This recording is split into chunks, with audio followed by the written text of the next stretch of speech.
Hi guys, आप सबका हमारे यूट्यूब चैनल तस्मीर करियर एकेडमी पे स्वागत है। गाइस, आज जो हम आपको डिटेल देने जा रहे हैं वो देने जा रहे हैं आरबीआई रिक्रूटमेंट 2025 के नोटिफिकेशन के बारे में। आरबीआई यानी कि रिजर्व बैंक ऑफ इंडिया ने ग्रेड ए और ग्रेड बी की 28 वैकेंसीज के लिए अपना नोटिफिकेशन जारी किया है। अगर आप भी इन वैकेंसीज के लिए अप्लाई करना चाहते हैं तो गाइज ये वीडियो आपके लिए बहुत ज्यादा इंपॉर्टेंट है, क्योंकि इस वीडियो में हमने पूरा डिटेल में बताया कि क्या मिनिमम क्वालिफिकेशन मांगी गई है, क्या आपका सिलेक्शन प्रोसेस रहेगा, लास्ट डेट अप्लाई करने की कब है और ऑनलाइन जाकर के कैसे आपको रजिस्ट्रेशन और फॉर्मेलिटीज पूरी करनी होगी। तो गाइस पूरा वीडियो देखिएगा और साथ ही साथ में हमारे इस यूट्यूब चैनल को सब्सक्राइब कर लें, लाइक करें और ज्यादा से ज्यादा शेयर करें। तो गाइस सबसे पहले बात करते हैं इनकी ऑफिशियल वेबसाइट की। इनकी जो ऑफिशियल वेबसाइट है वो है www.rbi.org.in, जहां पर जाकर के आपको रजिस्ट्रेशन और फॉर्मेलिटीज पूरी करनी होगी। रिक्रूटमेंट अथॉरिटी जो रहेगी आपकी आरबीआई रहेगी, यानी कि रिजर्व बैंक ऑफ इंडिया रहेगी। पोस्ट नेम की अगर हम बात करें, जो पोस्ट रखी गई हैं वो आपकी ग्रेड ए और ग्रेड बी लेवल की पोस्ट रहेगी, जिसमें आपकी मैनेजर्स की और आपका जो है लॉ ऑफिसर्स की पोस्ट रहेंगी, जो कि अलग अलग डिपार्टमेंट में आपकी जो है आपको जो है पोस्टिंग दी जाएगी। ये आपकी परमानेंट यानी कि रेगुलर जॉब्स रहेंगी सारी। जेंडर की बात करें तो आपका पुरुष एंड स्त्री यानी कि male and female both can apply for these vacancies. Total vacancy जो है आपका 28 वैकेंसीज के लिए इन्होंने अपना नोटिफिकेशन जारी किया है। जॉब लोकेशन की अगर बात करें तो सिलेक्शन होने के बाद जो है आपका ऑल ओवर इंडिया कहीं भी आपकी पोस्टिंग दी जा सकती है। अप्लाई मोड की अगर हम बात करें तो अप्लाई मोड आपका ऑनलाइन रखा गया है। ऑफलाइन किसी भी तरह का कोई कम्युनिकेशन या कॉरेस्पॉन्डेंस नहीं किया जाएगा। रजिस्ट्रेशन जो स्टार्ट हो गए हैं वो 11 जुलाई 2025 से रजिस्ट्रेशन जो है स्टार्ट हो चुके हैं, और लास्ट डेट जो रहेगी रजिस्ट्रेशन की यानी कि अप्लाई करने की वो रहेगी 31 जुलाई 2025। तो 31 जुलाई 2025 से पहले पहले आपको इनके ऑफिशियल पोर्टल पर जाकर के अपना रजिस्ट्रेशन और फॉर्मेलिटीज पूरी कर लेनी है। अब बात करते हैं रिटर्न एग्जाम डेट की। तो रिटर्न एग्जाम डेट जो अनाउंस की गई है वो 16 अगस्त 2025 यानी कि 16 अगस्त 2025 में आपका रिटर्न एग्जाम कंडक्ट किया जाएगा, जो कि आपकी अभी टेंटेटिव डेट रहेगी। एडमिट कार्ड की अगर बात करें तो आपको जो है 16 अगस्त 2025 से पहले पहले जो है 1 या 2 हफ्ते पहले जो है आप इनके ऑफिशियल पोर्टल पर जाकर के अपना एडमिट कार्ड डाउनलोड कर सकते हैं। एग्जाम सेंटर्स की अगर हम बात करें कि एग्जाम सेंटर्स आपके कहाँ कहाँ रहेंगे, तो ये आपके मोस्टली हर स्टेट्स में और हर बड़ी सिटीज में जो आपके एग्जाम सेंटर्स रखे गए हैं, यानी कि आपका ये ऑल ओवर इंडिया लेवल का आपका एग्जाम होगा। तो ऑल ओवर इंडिया से आप किसी भी स्टेट से अप्लाई भी कर सकते हैं। नेक्स्ट बात करते हैं कि आपकी एप्लीकेशन फीस का। तो एप्लीकेशन फीस की अगर हम बात करें तो अगर आप जनरल, ओबीसी या ईडब्ल्यूएस इस कैटेगरी में आते हैं तो आपके लिए एप्लीकेशन फीस 600 रुपए प्लस जीएसटी आपको देना होगा 18%। इसके अलावा अगर आप एससी, एसटी, फिजिकल हैंडीकैप या फीमेल इस कैटेगरी में है तो आपकी जो एप्लीकेशन फीस रखी गई है 100 रुपए प्लस 18% जीएसटी आपको देना होगा। पेमेंट मोड की अगर बात करें, यानी कि जो आपकी एप्लीकेशन फीस रहेगी उसका पेमेंट मोड ऑनलाइन ही रहेगा, यानी कि at the time of registration आप अपने debit card, credit card, net banking, UPI, IMPS या जो भी पेमेंट गेटवे वहां पर है उसके थ्रू आप अपनी एप्लीकेशन फीस डिपॉजिट कर सकते हैं। अब बात करते हैं कि आपका जो है एलिजिबिलिटी क्राइटेरिया क्या मांगा गया है, यानी कि क्या मिनिमम एजुकेशनल क्वालिफिकेशन मांगी गई है। तो क्वालिफिकेशन की अगर हम बात करें तो ये आपकी जो है पोस्ट वाइज वरीज करेगी, यानी कि अलग अलग पोस्ट के लिए अलग अलग क्वालिफिकेशन मांगी गई है। तो इसमें जो है आपके पास जो क्वालिफिकेशन होनी चाहिए बैचलर डिग्री या master degree in relevant discipline में फ्रॉम रिकॉग्नाइज्ड बोर्ड और इंस्टीट्यूशन से, यानी कि आपका बैचलर डिग्री हो या आपके पास जो है मास्टर डिग्री हो रिलेवेंट फील्ड में, यानी कि जिस पोस्ट के लिए आप अप्लाई कर रहे हैं। तो इसमें जो है आपका जो मांगी गई है, अगर हम डिग्री की बात करें तो ये आपके पास इंजीनियरिंग डिग्री यानी कि बीटेक या बीए, बीटेक यानी कि बैचलर ऑफ टेक्नोलॉजी, बी यानी कि बैचलर ऑफ इंजीनियरिंग की डिग्री आपके पास होनी चाहिए। इसके अलावा अगर आप लीगल ऑफिसर की पोस्ट के लिए अप्लाई कर रहे हैं लॉ डिपार्टमेंट में तो आपके लिए पास जो है लॉ की डिग्री यानी कि एलएलबी की डिग्री आपके पास होनी चाहिए। इसके अलावा जो है अगर आप अदर्स ट्रांसलेटर्स वगैरह की पोस्ट के लिए अप्लाई कर रहे हैं तो आपके पास जो है master degree in relevant subject में आपके पास होना चाहिए। इसके साथ साथ जो है आपके पास जो है एक्सपीरियंस इन रिलेवेंट फील्ड में आपके पास होना चाहिए। अब बात करते हैं एज लिमिट की, यानी कि एज लिमिट क्या रखी गई है। तो ये अभी आपकी पोस्ट वाइज वरीज करेगी, अलग अलग पोस्ट के लिए अलग अलग जो है एज लिमिट मांगी गई है। तो इसमें जो है आपका मिनिमम 21 साल होनी चाहिए और मैक्सिमम जो है वो 40 साल आपकी एज होनी चाहिए। 21 और 40 के बीच में अगर आपकी एज है तो आप इन वैकेंसीज के लिए अप्लाई कर सकते हैं। Age relaxation as per government rules and regulation, जो रिजर्व कैटेगरीज वाले हैं उनको age relaxation as per norms proper दिया जाएगा। अब बात कर लेते हैं कि आपका सिलेक्शन प्रोसेस क्या रहेगा। तो सिलेक्शन प्रोसेस की अगर हम बात करें तो वही आपकी मल्टीपल स्टेजेस रहेंगी जो आपको सारी क्लियर करनी होगी। तो फर्स्ट स्टेज जो रहेगी आपकी इसमें रिटन एग्जामिनेशन की रहेगी, यानी कि आपका रिटन एग्जाम कंडक्ट किया जाएगा ऑनलाइन और ऑफलाइन। जो रिटर्न क्वालिफाई कर लेंगे, सेकंड स्टेज होगी उनके लिए इंटरव्यू की, यानी कि आपको इंटरव्यू फेस करना होगा, जो पर्सनल इंटरव्यू होगा। जो इंटरव्यू फेस कर लेंगे, थर्ड स्टेज रहेगी आपकी डॉक्यूमेंट्स वेरिफिकेशन की, यानी कि आपके सारे डॉक्यूमेंट्स ओरिजिनल चेक किए जाएंगे। और लास्ट स्टेज होगी मेडिकल एग्जामिनेशन की, यानी कि आपका जो है जिस पोस्ट के लिए आपने अप्लाई किया है उसके लिए आप मेडिकली पूरी तरीके से फिट होना चाहिए, इस चीज का टेस्ट आपका लिया जाएगा। तो ये मल्टीपल स्टेजेस रहेंगी जो आपको क्लियर करनी होगी। अब बात करते हैं कि आपका जो रिटर्न एग्जाम होगा उसका क्या एग्जाम पैटर्न रहेगा, क्या आपका सिलेबस रहेगा। तो ये आपका पोस्ट वाइज वरीज करेगा, यानी कि अलग अलग पोस्ट के लिए अलग अलग जो है आपका एग्जाम पैटर्न और आपका जो है एग्जाम सिलेबस रखा गया है।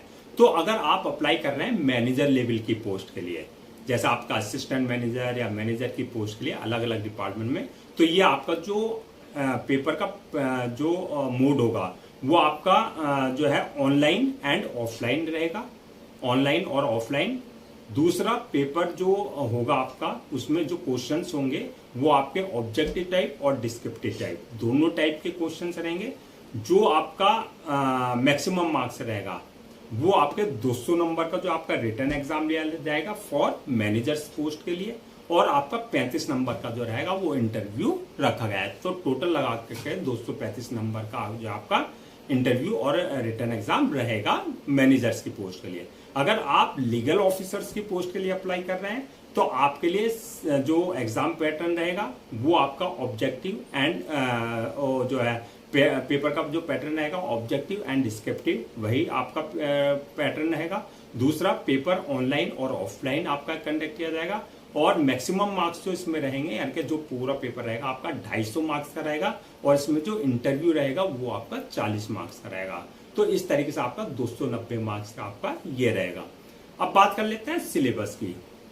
तो सिलेबस की अगर बात करें तो आपके जो मोस्टली जो कॉमन ज्यादातर क्वेश्चंस होंगे वो जनरल अवेयरनेस से रिलेटेड क्वेश्चंस होंगे, इंग्लिश लैंग्वेज से क्वेश्चंस रहेंगे आपके सिलेबस में, और मेंटल एबिलिटी यानी कि रीजनिंग वगैरह से आपके क्वेश्चंस पूछे जाएंगे।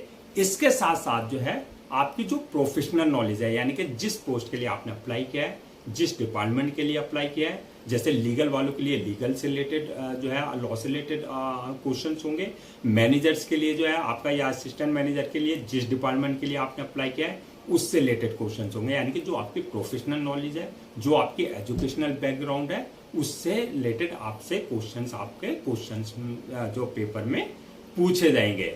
अब बात करते हैं कि आपका जो है फाइनल मेरिट लिस्ट किस बेसिस पे बनेगी। तो फाइनल मेरिट लिस्ट की अगर हम बात करें तो आपका जो रिटर्न एग्जाम हुआ है उसकी परफॉर्मेंस, यानी कि उसमें जो मार्क्स आपने ऑब्टेन किया है, प्लस जो आपने इंटरव्यू दिया है उसमें जो उसकी परफॉर्मेंस, उसके दोनों के मार्क्स जो है ऐड करके आपकी फाइनल मेरिट लिस्ट तैयार की जाएगी।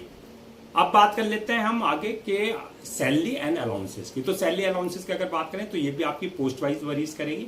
अगर आपने अप्लाई किया है ग्रेड ए की पोस्ट के लिए तो ग्रेड ए के लिए जो है स्टार्टिंग सैलरी जो रहेगी 62,500 रहेगी, और आपने अप्लाई किया अगर ग्रेड बी की पोस्ट के लिए, यानी कि ग्रेड बी की लेवल की पोस्ट के लिए, तो आपकी जो स्टार्टिंग सैलरी रहेगी वो 78,450 रुपए रहेगी। तो इस तरीके से जो है आपका सिलेक्शन होने के बाद जैसे जैसे आपको एक्सपीरियंस होगा उस हिसाब से आपका प्रमोशन भी होगा और आपका जो है इंक्रीमेंट भी होता रहेगा। अलाउंसेस एंड अदर्स बेनिफिट्स की अगर बात करें तो ये आपका जैसे डी हुआ, एचआरए हुआ, सीसी हुआ, पीएफ हुआ, मेडिकल फैसिलिटीज हुई, इसके अलावा अदर्स फैसिलिटीज हुई, वो सारा आपको एज पर गवर्नमेंट नॉर्म्स आपको प्रॉपर दिया जाएगा। अब बात करते हैं जो आपकी 28 वैकेंसीज, अगर हम इनको पोस्ट वाइज वरीज करें, यानी कि पोस्ट वाइज अगर ब्रेक डाउन करें, यानी कि किस पोस्ट के लिए कितनी वैकेंसीज रखी गई है, तो लीगल ऑफिसर्स की पोस्ट के लिए 5 वैकेंसीज जारी की गई है। Assistant manager protocol security department में इसके लिए 10 वैकेंसी जारी की गई है। असिस्टेंट मैनेजर ऑफिशियल लैंग्वेज के लिए 3 वैकेंसी जारी की गई है। मैनेजर टेक्निकल इलेक्ट्रिकल में जो है 4 वैकेंसी जारी की गई है और मैनेजर टेक्निकल सिविल डिपार्टमेंट में जो है 6 वैकेंसीज रखी गई है। तो इस तरीके से आपकी 28 वैकेंसी जो है फिल की जाएगी। अब अगर हम इनको कैटेगरीज वाइज ब्रेक डाउन करें, यानी कि किस कास्ट में कितनी वैकेंसी जो है रिजर्व रखी गई है, तो जनरल वालों के लिए 15 वैकेंसीज रहेंगी, ओबीसी वालों के लिए 8 रहेंगी, एससी वालों के लिए 4 रहेगी, एसटी वालों के लिए 1 रहेगी। इस तरीके से आपकी 28 वैकेंसीज फिल की जाएगी। अब बात कर लेते हैं कि आपका जो है अप्लाई करने से पहले क्या क्या डॉक्यूमेंट्स आपको रेडी रखना है। तो डॉक्यूमेंट्स की अगर बात करें, सबसे पहले जो आपके एकेडमिक सर्टिफिकेट्स हैं, जैसे 10th की मार्कशीट, 12th की मार्कशीट, उसका जो है, इसके अलावा जो आपका ग्रेजुएशन या मास्टर डिग्री जो भी आपने प्रोफेशनल कोर्स कर रखा है, चाहे वो आपने सेमेस्टर वाइज किया है, चाहे वो ईयर वाइज किया है, वो सारे डॉक्यूमेंट जो आपको पहले से स्कैन कॉपी करा करके रखना है। इसके अलावा आपका एक्सपीरियंस सर्टिफिकेट, यानी कि जहाँ से आपने काम किया है कंसर्न डिपार्टमेंट से आपके पास जो एक्सपीरियंस सर्टिफिकेट होना चाहिए। इसके अलावा बर्थ सर्टिफिकेट, 10th की मार्कशीट में अगर डेट ऑफ बर्थ मेंशन नहीं है तो बर्थ सर्टिफिकेट आपके पास कंसर्न अथॉरिटी से होना चाहिए। इसी तरीके से डोमिसाइल और आपका जो है इनकम सर्टिफिकेट, अगर आप AWS का किसी तरह का कोई रिजर्वेशन ले रहेंगे तो इनकम सर्टिफिकेट आपके पास कंसर्न अथॉरिटी से होना चाहिए। डिसेबिलिटी सर्टिफिकेट, अगर फिजिकल हैंडीकैप का आप किसी तरह का कोई रिजर्वेशन लेंगे तो डिसेबिलिटी सर्टिफिकेट आपके पास कंसर्न अथॉरिटी से होना चाहिए। SC ST OBC का, यानी कि जो आपका कास्ट बेस्ड अगर आप रिजर्वेशन लेंगे तो आपका जो है कंसर्न डिपार्टमेंट और कंसर्न डिपार्टमेंट या अथॉरिटी से आपके पास जो है कास्ट सर्टिफिकेट आपके पास होना चाहिए। इसके अलावा ID proof, address proof, passport size photo, signature वगैरह, ये सारे डॉक्यूमेंट जो आपको पहले से स्कैन कॉपी करा करके रखने हैं। अब बात कर लेते हैं कि हाउ टू अप्लाई, यानी कि कैसे आप अप्लाई करेंगे। What is the procedure for apply, यानी कि अप्लाई करने का क्या प्रोसेस रहेगा। तो इसमें जो है सबसे पहले आप इनके ऑफिशियल पोर्टल पर जाएंगे www.rbi.org.in। जब वहां जाएंगे होम पेज पर जाएंगे, रिक्रूटमेंट कैरियर वाला सेक्शन होगा, अप्लाई ऑनलाइन का लिंक मिलेगा, वहां आप क्लिक करेंगे। यहाँ पर वही प्रोसेस, अगर आपने इनके पोर्टल पर अपने आप को रजिस्टर नहीं करा रखा है तो आपका जो personal details, valid email ID और मोबाइल नंबर से अपने आपको रजिस्टर करा लेना है, जहां से आपके क्रेडेंशियल जनरेट हो जाएंगे, यानी कि आपका यूजर नेम पासवर्ड जनरेट हो जाएगा।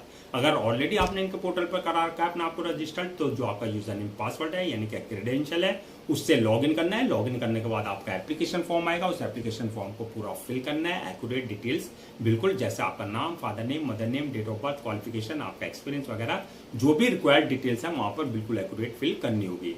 डिटेल्स फिल करने के बाद नेक्स्ट ऑप्शन आएगा आपका अपलोड योर डॉक्यूमेंट्स का, यानी कि जो भी आपके डॉक्यूमेंट्स है, चाहे वो एकेडमिक है, चाहे वो प्रोफेशनल है, चाहे वो आपका एक्सपीरियंस है, वो लेटर है, वो सारे डॉक्यूमेंट्स आपको अपलोड करने हैं। इसके साथ साथ पासपोर्ट साइज फोटो, सिग्नेचर वगैरह जो भी रिक्वायर्ड डॉक्यूमेंट्स है वो आपको उनके प्रेस्क्राइब फॉर्मेट के हिसाब से, यानी कि डायमेंशन के हिसाब से अपलोड करने होंगे। डॉक्यूमेंट्स अपलोड करने के बाद जो है नेक्स्ट ऑप्शन रहेगा मेक पेमेंट का, यानी कि जो आपकी एप्लीकेशन फीस रखी गई है आपको अपनी कैटेगरी के अकॉर्डिंग अपने debit card, credit card, net banking, UPI, IMPS या जो भी पेमेंट गेटवे वहां पर है उसके थ्रू आप अपनी एप्लीकेशन फीस डिपॉजिट कर सकते हैं। एप्लीकेशन फीस डिपॉजिट करने के बाद जो है नेक्स्ट ऑप्शन आएगा फॉर्म को अपलोड करने का, यानी कि अपलोड करने से पहले एक बार रिव्यू वाले ऑप्शन में जाकर के पूरा फॉर्म का रिव्यू कर लें और रिव्यू करने के बाद जब फॉर्म को सबमिट कर दें और सबमिट करने के बाद उसकी 1 या 2 कॉपी जाए प्रिंट आउट जरूर ले लें for your future reference, so that आपके पास जो एक हार्ड कॉपी के रूप में एक ऑफिशियली रिकॉर्ड आपके पास हो जाए। तो गाइस ये थी आपकी RBI यानी कि reserve bank of India recruitment 2025 के नोटिफिकेशन की डिटेल्स, जो कि आपकी ग्रेड A और ग्रेड B लेवल की, जिसमें आपका असिस्टेंट मैनेजर्स और लॉ ऑफिसर्स यानी कि लीगल ऑफिसर्स की वैकेंसीज पोस्ट के लिए जारी की गई थी। आई होप आपके सारे डाउट्स क्लियर हो गए होंगे। अगर अब भी आपको किसी तरह का कोई डाउट है, क्वेरी है या कंफ्यूजन है तो आप हमसे कमेंट सेक्शन में पूछ सकते हैं, हम उसका रिप्लाई जरूर देंगे। मैं एक बार फिर से रजिस्ट्रेशन डेट और लास्ट डेट जो है रजिस्ट्रेशन की वो रिमाइंड करा देता हूं, सो दैट आप उसे नोट डाउन कर लें। रजिस्ट्रेशन जो स्टार्ट हो गए हैं 11 जुलाई 2025 से रजिस्ट्रेशन स्टार्ट हो चुके हैं और लास्ट डेट जो है रजिस्ट्रेशन की यानी कि अप्लाई करने की 31 जुलाई 2025 है। तो 31 जुलाई 2025 से पहले पहले आपको इनका ऑफिशियल पोर्टल पर जाकर के अपना रजिस्ट्रेशन और फॉर्मेलिटीज पूरी कर लेनी है।